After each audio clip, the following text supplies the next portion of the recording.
Hello friends, good morning. आप सभी को मेरा इस यूट्यूब चैनल स्टडी अप का मैं सुजीत वर्मा स्वागत करता हूं।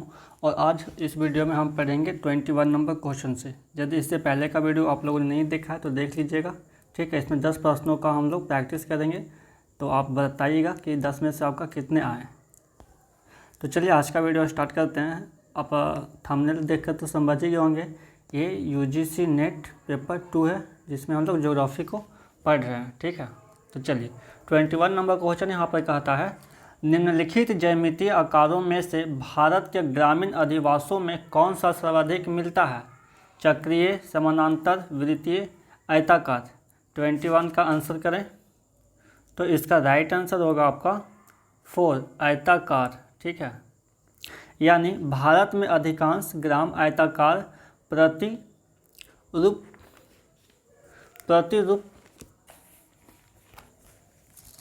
वाले होते हैं। इसका प्रमुख कारण खेती की आकृति का प्रभाव है।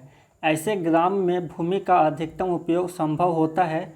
भारत के उत्तरी मैदानी इलाकों में पंजाब, हरियाणा, पश्चिम उत्तर प्रदेश के गांवों में इस प्रकार की आकृति के गांव अधिक मिलते हैं। पूर्वी घाट के डेल्टाई क्षेत्रों में भी इस प्रकार का प्रतिरूप देखने को मिलता है। तो आप लोग समझ गए होंगे इसके बारे में, ठीक है। तो चलिए नेक्स्ट प्रश्न की ओर चलते हैं। 22 नंबर, और 22 नंबर प्रश्न यहाँ पे है, काफ़ी लंबा है, इसे छोटा करता हूँ। ऑप्शन दिखाऊंगा तो शायद काफ़ी छोटा हो जाएगा। ऐसा करता हूँ, मैं यहाँ तक ही जाने देता हूँ, ठीक है। इसको आपको मिलाना है, इसके बाद मैं और छोटा कर दूँगा जिससे आप देख सकते हैं।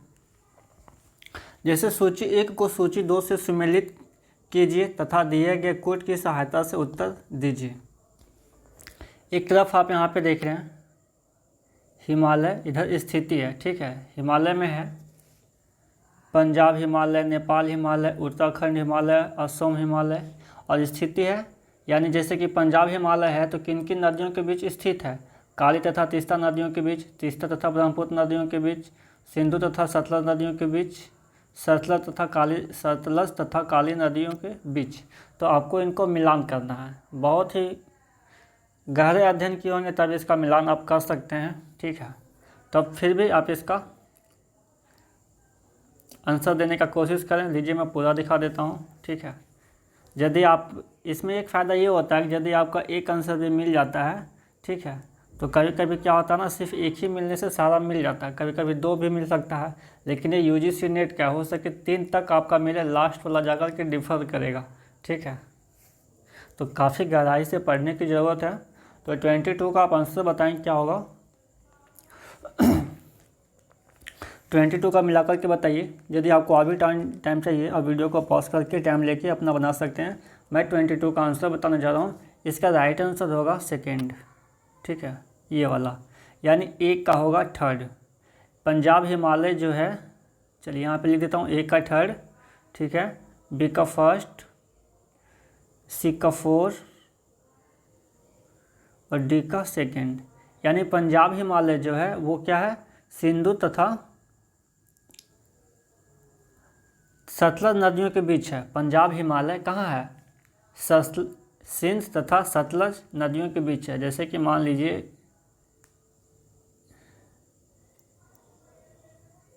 ये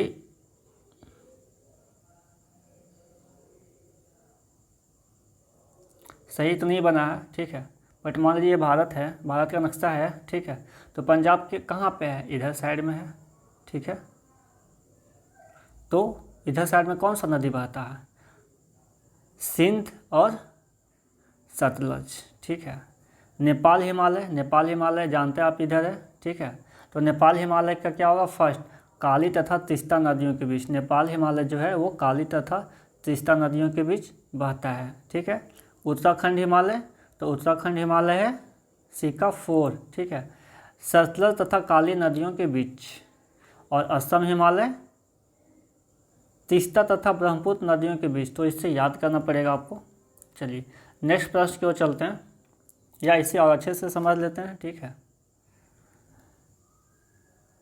पंजाब हिमालय सिंधु एवं सतलज नदियों के बीच 560 किलोमीटर की लंबाई में फैला हुआ है। नेपाल हिमालय 880 किलोमीटर की लंबाई में काली से तीस्ता नदी के बीच विस्तृत है। उत्तराखंड हिमालय अर्थात कुमायूं हिमालय सतलज एवं काली नदियों के बीच स्थित है। इसकी लंबाई 320 किलोमीटर है तथा असम हिमालय तीस्ता एवं ब्रह्मपुत्र नदी के बीच 750 किलोमीटर लंबाई में फैला हुआ है। तो बहुत ही गहन अध्ययन करना पड़ेगा नदियों का, तब आप इसका आंसर दे पाएंगे। चलिए नेक्स्ट प्रश्न को चलते हैं 23 नंबर। और 23 नंबर यहाँ पे प्रश्न कह रहा है, कथन ए में कहता है भूमध्य रेखीय प्रदेश की अपेक्षा उष्ण मरुस्थलीय प्रदेशों में सूर्यताप की अधिक प्राप्ति होती है। सही बात है। कथन आर कहता है भूमध्य रेखीय प्रदेश में प्रायः आकाश बादलों से ढका रहता है, जबकि मरुस्थलीय इलाकों में मेघों का अभाव होता है और आकाश प्रायः साफ रहता है। तो कुट में बताना है ए और आर दोनों सही है और आर एक ही सही स्पष्टीकरण है। सेकंड में है ए और आर दोनों सही है परंतु आर एक ही सही स्पष्टीकरण नहीं है। थर्ड में ए सही है परंतु आर गलत है, ए गलत है परंतु आर सही है। तो बताइए आपके अनुसार कौन सा इसका आंसर होना चाहिए, क्विट में कौन सा सही है जो ऊपर की बातों में बताई गई है। आप यहाँ पे देख सकते हैं, देखिए आप पूरा पढ़िए और इससे बताइए क्या होगा 23 का राइट आंसर। तो इसका राइट आंसर होगा, छोटा कर देता हूँ देखिएगा, इसका राइट आंसर 1 2 में से ही कोई है। चलिए इसका राइट आंसर है फर्स्ट है। ए और आर दोनों सही है और आर एक ही सही स्पष्टीकरण भी करता है। जैसे एक कथन क्या कहता है, भूमध्य रेखीय प्रदेश की अपेक्षा उष्ण मरुस्थलीय प्रदेश में सूर्यताप की अधिक प्राप्ति होती है, बिल्कुल सही बात है। भूमध्य रेखीय प्रदेश में प्रायः आकाश बादलों से ढका रहता है, जबकि मरुस्थलीय इलाकों में मेघों का अभाव होता है और आकाश प्रायः साफ रहता है। ठीक है, और ये दोनों दूसरे से रिलेटेड है, यानी एक आर जो है वो एक ही सही व्याख्या कर रहा है। ठीक है, तो ए और आर दोनों सही है और आर एक ही सही स्पष्टीकरण है। तो इसका राइट आंसर हो गया फर्स्ट। भूमध्य रेखीय क्षेत्र से सूर्यातप ध्रुवों की ओर कम होता है। मरुस्थलीय क्षेत्र में आकाश स्वच्छ होता है, इसलिए विषुवत रेखा की अपेक्षा मरुस्थलीय क्षेत्र में सूर्यताप अधिक होता है। चलिए नेक्स्ट प्रश्न की ओर चलते हैं 24 नंबर। और 24 नंबर प्रश्न यहाँ पर कहता है, आप देख सकते हैं कथन ए, फिर उसी प्रकार का प्रश्न है, काला सागर में लवणता केवल 17 प्रति हजार ही है। कथन आर कहता है इस सागर में बड़ी बड़ी नदियाँ बड़ी मात्रा में ताज़ा जल डालती रहती है। तो बताइए इसका सही क्या होगा। ए और आर दोनों सही है और आर एक ही सही स्पष्टीकरण करता है क्या। ए और आर दोनों सही है परंतु आर एक ही सही स्पष्टीकरण नहीं करता है। ए सही है परंतु आर गलत है, या ए गलत है परंतु आर सही है। बताइए 24 का आंसर करें।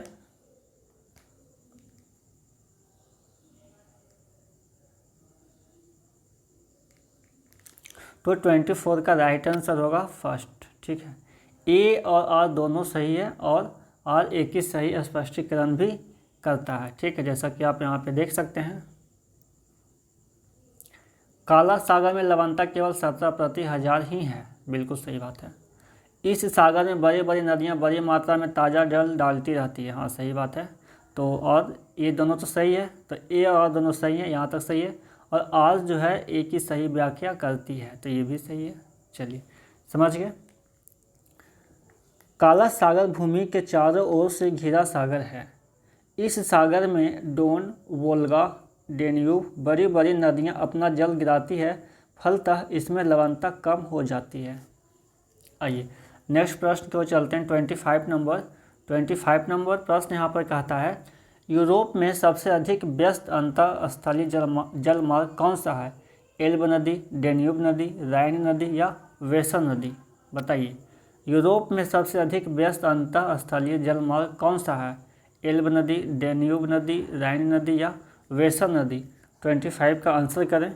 तो इसका राइट आंसर है 3, राइन नदी। यानी यूरोप में सबसे अधिक व्यस्त अंतरस्थलीय जलमार्ग कौन सा है, तो राइन नदी। ठीक है, 3 इसका आंसर हो गया 25 का। यानी यूरोप में सबसे अधिक व्यस्त अंतरस्थलीय जलमार्ग राइन नदी है, जो एक रिफ्ट घाटी के रूप में स्थित है। इसके मुहाने पर नीदरलैंड में रॉटरडम स्थित है। इसमें बेल्जियम, फ्रांस, जर्मनी तथा स्विट्जरलैंड सम्मिलित है। नेक्स्ट प्रश्न की बात आते हैं 26 नंबर, और 26 नंबर प्रश्न यहाँ पे कहा था, आप देख सकते हैं, चलिए दिख रहा। निम्न में से कौन सा या से कथन पृथ्वी की आंतरिक संरचना से संबंधित है? पृथ्वी एक ग्रह है जिसका त्रिज्या 5370 किलोमीटर है। क्या यह सही है?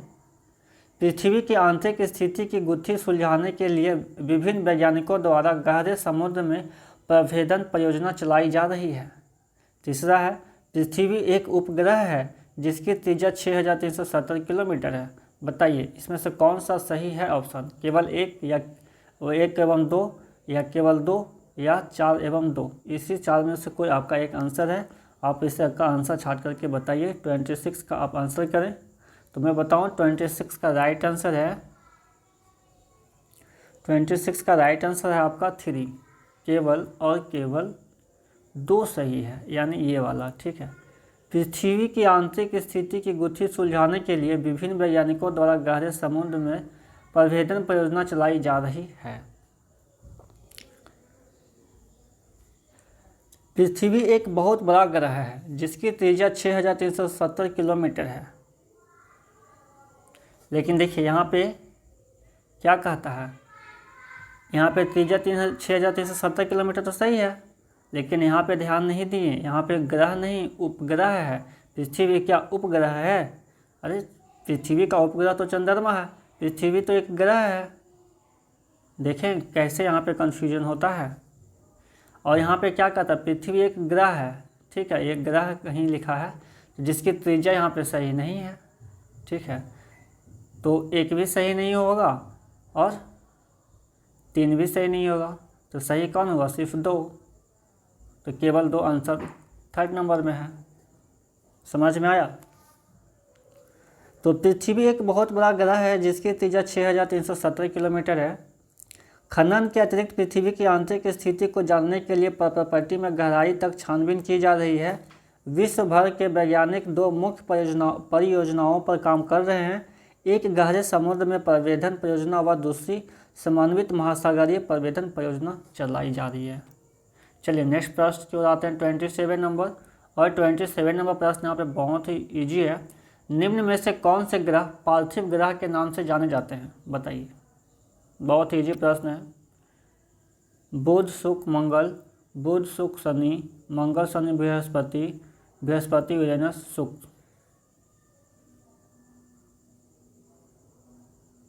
पार्थिव ग्रह पूछ रहा है, बताइए। तो 27 का राइट आंसर है फर्स्ट। मैंने यहाँ पे हिंट्स दिया था, एम से मरकरी, वी से वेनस और ई से अर्थ, यानी बुध, शुक्र, मंगल, मरकरी, वेनस, अर्थ। सॉरी, ओह मैं यहाँ पे ये आंतरिक ग्रह बताने लग गया था, यहाँ पे पार्थिव ग्रह पूछ रहा है। तो पहले आंतरिक ग्रह समझ लीजिए। आंतरिक ग्रह होता है मरकरी, वेनस, अर्थ और मार्स। ये 4 जो होते हैं वो इंटरनल होते हैं, ठीक है। तो खैर ये तो पूछ नहीं रहा, इसे हटाइए। यहाँ पे पूछा जा रहा है आपको पार्थिव ग्रह के बारे में, ठीक है। तो बुध, शुक्र, मंगल को पार्थिव ग्रह कहते हैं। ये 3 ग्रह हैं जो पार्थिव ग्रह कहलाते हैं, ठीक है। तो ग्रहों को उनके गुणों के आधार पर विभिन्न नामों से जाना जाता है। जैसे आंतरिक ग्रह, जैसे बाह्य ग्रह, पार्थिव ग्रह या गैसीय ग्रह। ये सब नामों से ग्रहों को जानते हैं ना। आंतरिक ग्रह में कौन कौन आते हैं, बाह्य ग्रह में कौन आते हैं और गैसीय ग्रह में कौन आते हैं। तो यहाँ से कौन सा सवाल पूछा जा रहा है? पार्थिव ग्रह के बारे में। तो पार्थिव ग्रह में आते हैं बुध, शुक्र तथा मंगल। इसे याद रखेंगे, बुध, शुक्र और मंगल को पार्थिव ग्रह कहते हैं।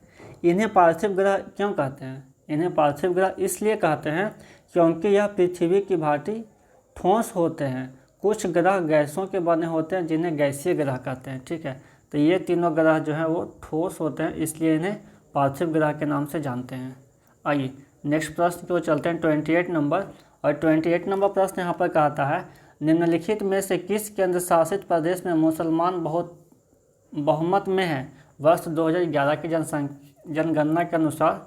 बताइए। अंडमान एवं निकोबार, दादर एवं नगर हवेली, पुडुचेरी, लक्षद्वीप। 28 का आप आंसर करें। 28 का राइट आंसर होगा 4 लक्षद्वीप। यानी मुस्लिम संप्रदाय भारत का दूसरा बड़ा धार्मिक संप्रदाय है जो कुल जनसंख्या का लगभग 15% है। भारत में मुसलमानों की संख्या पाकिस्तान की कुल जनसंख्या के लगभग बराबर है और मुस्लिम जनसंख्या की दृष्टि से भारत का विश्व में चौथा स्थान है। लक्षद्वीप की लगभग 96% जनसंख्या मुस्लिम है जो सभी केंद्र शासित प्रदेश में सर्वाधिक है। नेक्स्ट प्रश्न की ओर चलते हैं। 29 नंबर, भारत में जहाज लाने की शुरुआत कब हुई बताइए। 29 का आंसर होगा 3 1919। भारत में जहाज लाने की शुरुआत कब हुई? 1919 में। भारत में जहाज लाने का एक लंबा इतिहास रहा है। सन 1919 में स्थापित सिंधिया स्टीम कंपनी भारत की प्रथम आधुनिक नौवहन कंपनी थी। स्वतंत्रता प्राप्ति के समय में भारत के कुल 59 जहाज यानी वर्तमान में 872 हैं। वर्तमान में 872 हैं, ठीक है, जिनकी सकल पंजीकृत टनेज GRT 2 लाख टन थी। चलिए नेक्स्ट प्रश्न की ओर चलते हैं। 30 नंबर प्रश्न यहाँ पे कहा था, काफ़ी बड़ा, इसे मैं छोटा कर दूँ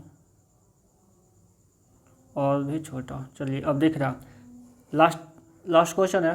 प्रश्न में कथन A और कथन R दिए गए हैं, ठीक है, और आपको बताना है। आप तो समझ गए, ऐसा 2 प्रश्न पहले आप कर चुके हैं। तीसरा प्रश्न है, तो विषुवत रेखा पर दिन सदैव 12 घंटे का होता है। विषुवत रेखा पर, कारण है, विषुवत रेखा पर सूर्य की किरणों का आयतन कोण समान होता है। तो आपको बताना है इसका कौन सा आंसर सही होगा। A तथा R दोनों सही है तथा R A की व्याख्या करता है, या A तथा R दोनों सही है परंतु R A की व्याख्या नहीं करता है। A सही है तथा R गलत है, A गलत है तथा R सही है। बताइए 30 का आप आंसर करें। तो इसका राइट आंसर भी होगा फर्स्ट। अभी तक जितने भी प्रश्न इस पे आए हैं सबका आंसर फर्स्ट ही हुआ, यानी A और R दोनों सही है और R A की सही व्याख्या करता है। क्या बात है।